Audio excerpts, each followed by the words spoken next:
Speaker, it gives me great pleasure to rise and speak on the Environment and Planning Committee's first report for this parliamentary term, Employers and Contractors Who Refuse to Pay Their Subcontractors for Completed Works, tabled yesterday by our Chair, the wonderful member for Wendouree. I'd like to begin by acknowledging and thanking the Secretariat staff who worked tirelessly in the background on this report, through organising hearings and witnesses and ultimately compiling the evidence in this report. And special thanks also to our Chair and Deputy Chair, the member for Morwell, for their work on this inquiry, embodied by a spirit of good bipartisanship and a genuine desire to uncover the truth of the situation. The members for Ripon, Bass, Croydon and Nepean, most recently replaced by the member for Warrandyte, and myself all worked constructively together to explore this issue with open minds and curiosity. The results of our inquiry is found within the pages of this report and are quite concerning, Deputy Speaker, when it comes to non-payment of subcontractors across the construction industry.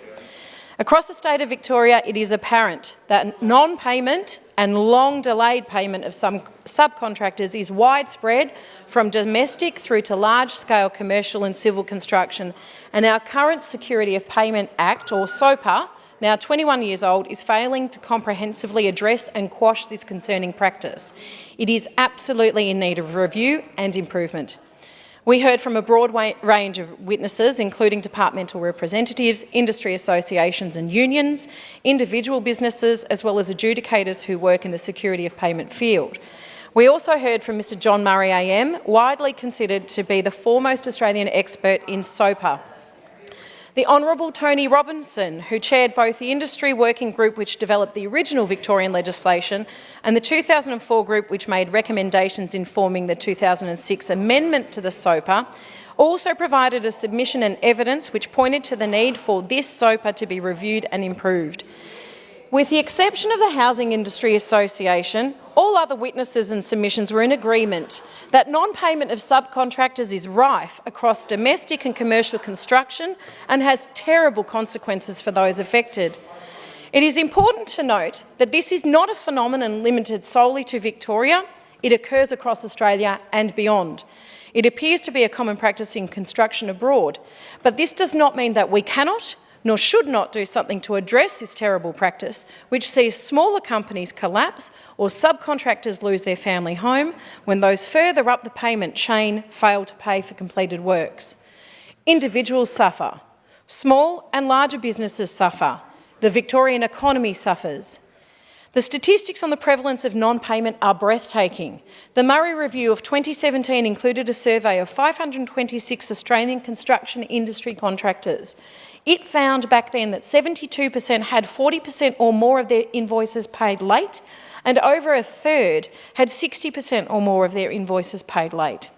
Further, 44% of respondents said that their invoices were unpaid for more than 30 days on average. Others reported not receiving payment until at least 60 days after completing work. More evidence was supplied by the National Electrical and Communications Association, which correlated with the Murray Report survey. They indicated that outstanding payments to subcontractors are all too common. 54% of respondents were owed amounts greater than $10,000. 16% were owed more than $100,000, and 2% were owed more than $500,000. They are extraordinary figures. I don't think anyone out there in retail would ever accept someone not paying for goods that they've walked out of a shop with. The submission from the Construction, Forestry, Maritime, Mining and Energy Union, CFMEU, Victoria, similarly observed that non-payments are so rife that the union has a dedicated team whose principal responsibility is to recover the unpaid wages of union members. So whilst we do have security of payment laws, which were once nation-leading, they have now fallen behind in their usefulness. They are not widely known and therefore they're underutilised. They do not apply universally to all monies owed and across all sectors. Put simply, they require an update to ensure that the construction industry is a fair place to earn and be paid for the satisfactory work that one performs or the goods which they provide. This is a comprehensive report with much detail, and 5 minutes simply doesn't do it any justice. So I would like to thank once again all those involved. I'm looking forward to speaking on this further along, Deputy Speaker, and I thank you for the time today to do so. Order.